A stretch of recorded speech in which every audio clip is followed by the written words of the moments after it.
Arabic tribes were originally star worshippers. Sabians, the people of Sabah, listen to this guys, worshipped the sun.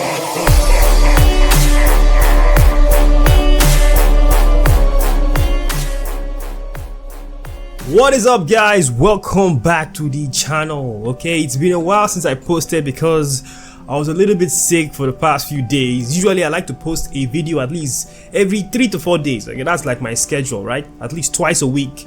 But if you've been following my channel, you notice I haven't posted in like almost maybe 7-8 days, and that's because I was a bit sick. Okay, I had malaria. Okay, that's what I had. But I've taken my medication. I'm feeling much better. So let's get back to research of history. Today we're gonna focus on Islam, guys. Okay, specifically because of the Hajj. I believe that's what it's called, the Hajj festival or ceremony. I want us to talk about the Kaaba Stone, guys, okay, and what it really signifies. Because a lot of Negroes who are in Islam, they believe that this stone signifies, you know, something holy that God gave to Adam, and then eventually the stone passed to Abraham, and then Abraham gave it to Ishmael.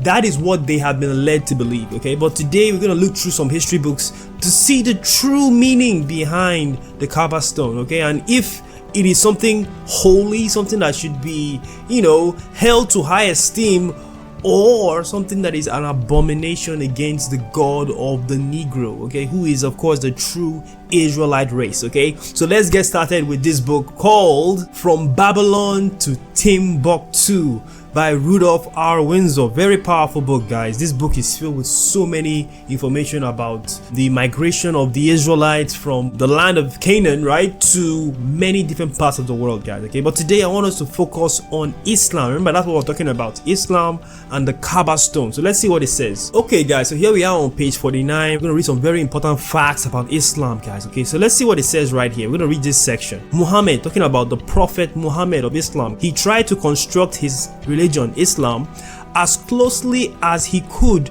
after the what? The religion of the Jews, guys, okay, the Israelites religion, okay? He favored the Jews by accepting many of their laws and traditions.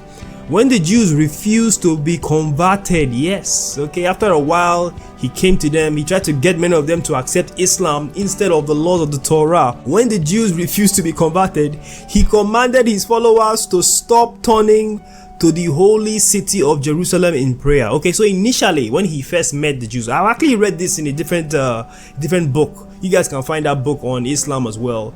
Initially when Prophet Muhammad met the Israelites, okay, he was inspired by them, okay, he liked the way they worship their God. So initially he would tell his own followers of Islam, to turn towards Jerusalem when they are praying, right? But here, as you can see, the Jews were not down. They were not showing solidarity with Muhammad anymore. So Muhammad told his followers to stop turning to the holy city of Jerusalem in prayer, but rather to turn to the city of Mecca. Yes, the home of Islam, guys, okay? But let's keep going. Listen to this. He changed the Jewish Yom Kippur, the Day of Atonement or fast day, which he had accepted for the month of Ramadan. Muhammad changed the Jewish Sabbath from Saturday to Friday. I want you guys to see how many of these religions, including Islam, they just edit many of the laws of the Torah. They edit them to make their own religions, guys. Very important stuff, okay?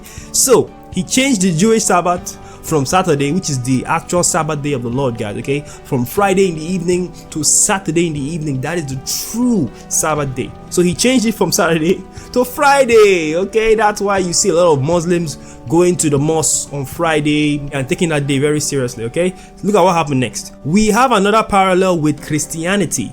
In the 4th century, the church did the exact same thing, guys. They changed the Sabbath to Sunday. The Sabbath is still Saturday, guys, okay? Still Saturday till this day. But Islam changed it to what? To Friday.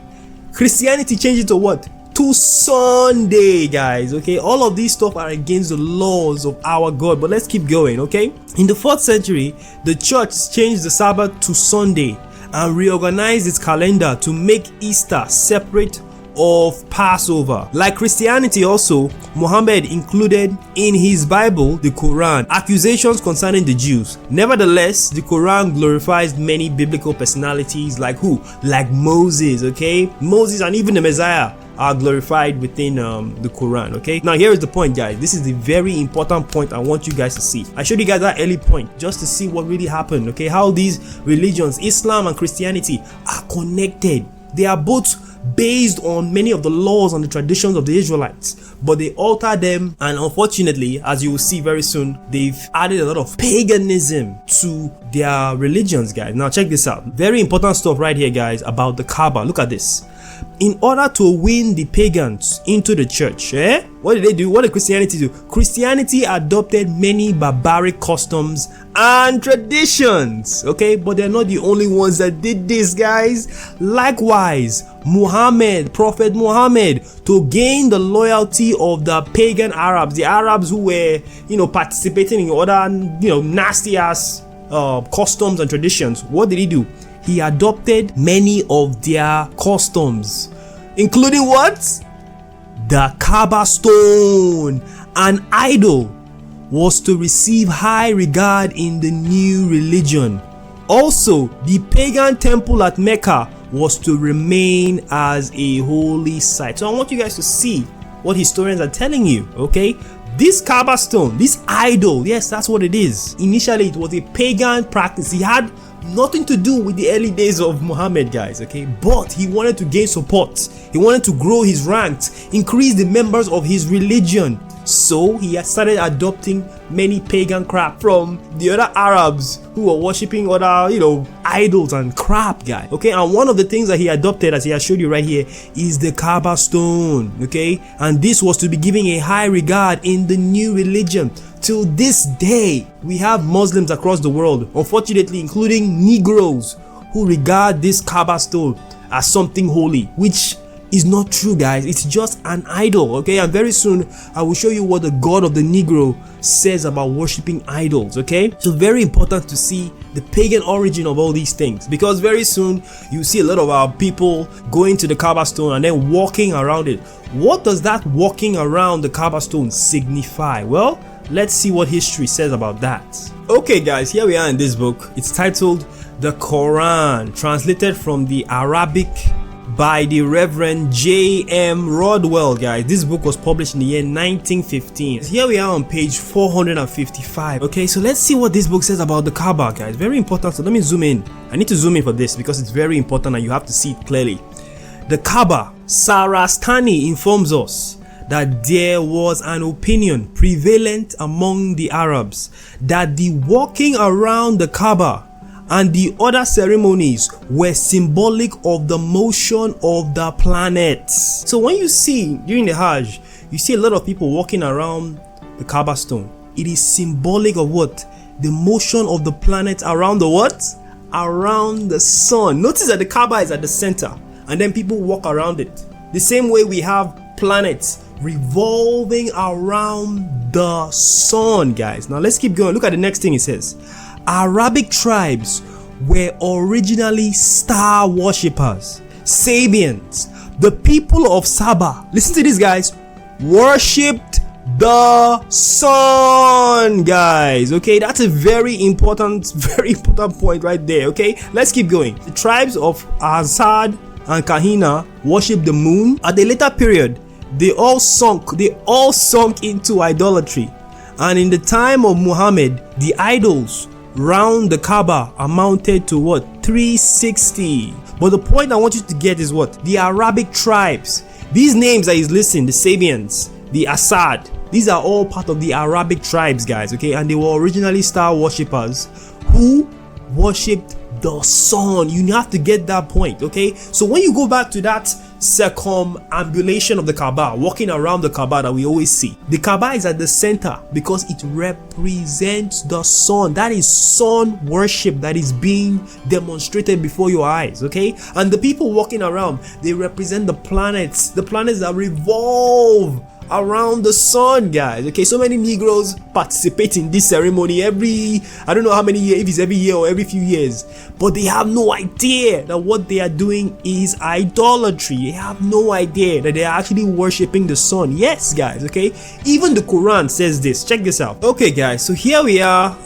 This is a translation. It's not the clearest translation in the world, but we're reading the surah from the Quran. Okay, this is surah 53 verse 49. I want you to see what the Quran says about Allah himself, okay, because you need to understand. The Negro needs to understand what they are doing. Okay, so here is where I'm reading right here, guys. Let me zoom in so you guys can see clearly. I've highlighted it so it will be clear on the screen. Look at this. This is a version. It's from the, I guess it's Mushin Khan. I can't pronounce it well, maybe that's it, but look at what it says. Okay, surah 53 verse 49. Look at what it says. And that he, who is the he? Allah is the he that is being talked about here, is the Lord of Sirius. Okay, look at what it says in brackets next.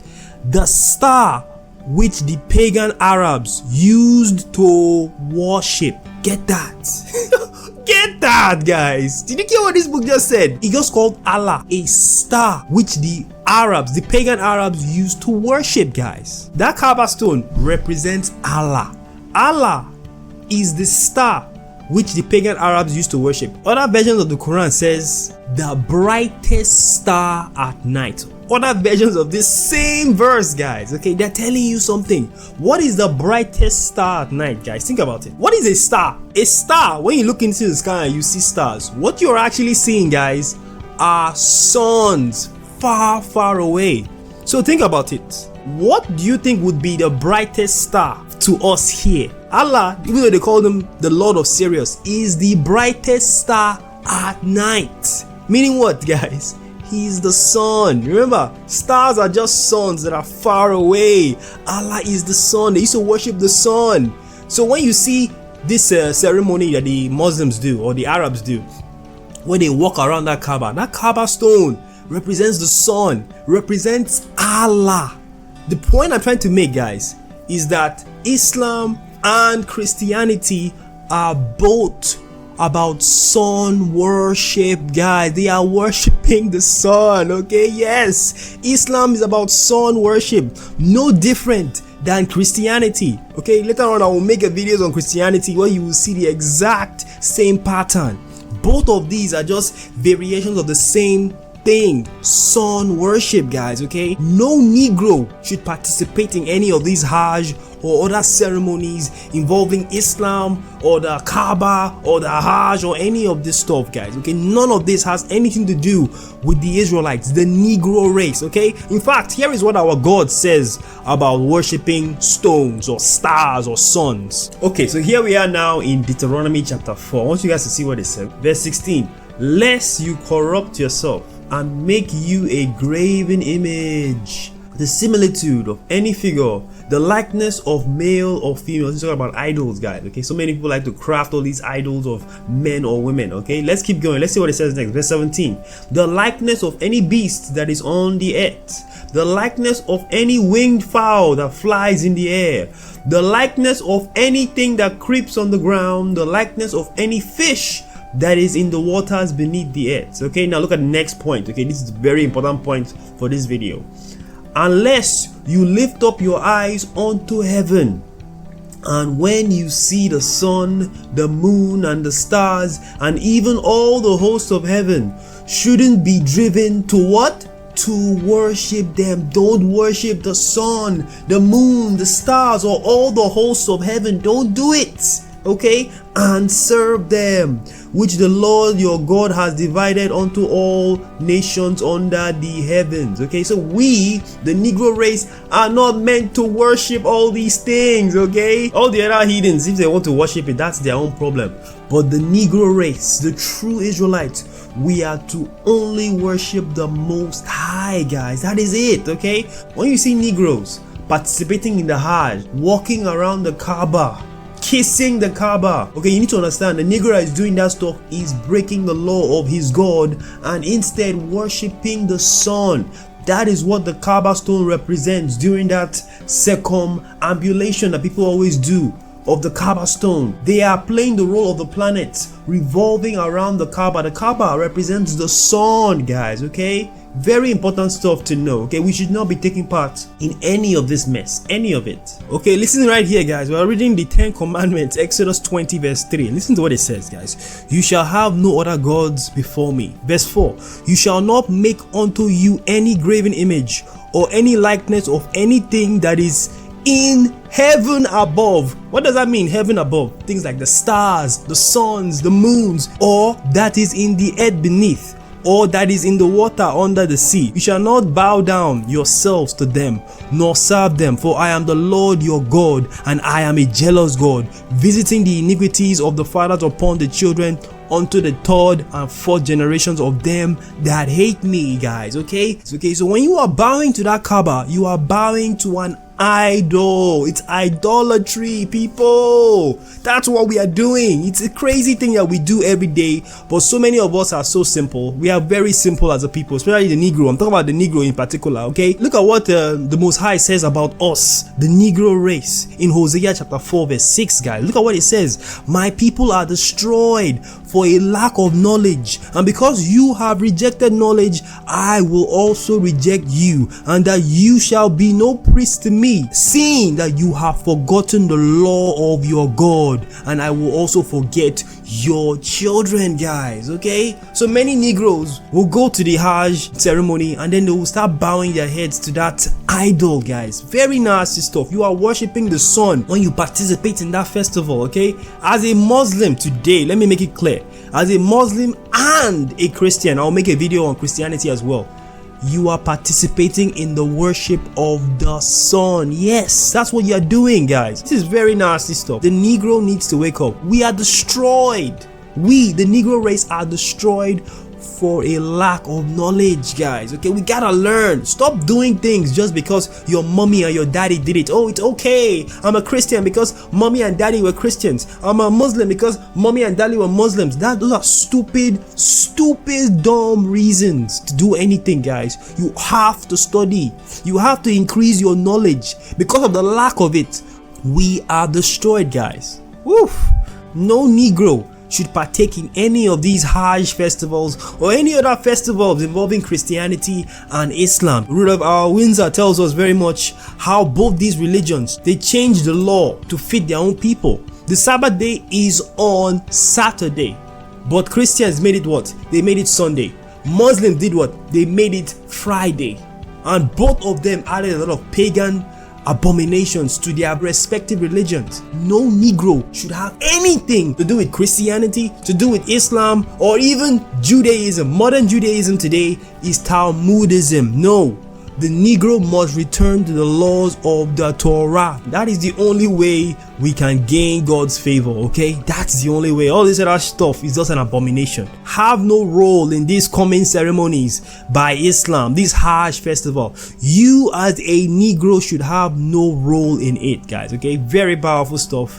Very powerful indeed, okay? So guys, if you enjoyed this video and enjoyed this rich history that I've just revealed, and you want to see me do a lot more, please consider supporting this channel by donating to us on PayPal, by joining our Patreon. Any of those options that you guys select is gonna help me get access to more books like this and reveal more truths about the history of this world, okay? Negro history and other important facts that is hidden from us, guys. Very important stuff, okay? So if you enjoyed this video, please consider doing that right now. Hit the like button, subscribe button, leave a comment down below, and I will see you guys in the next video.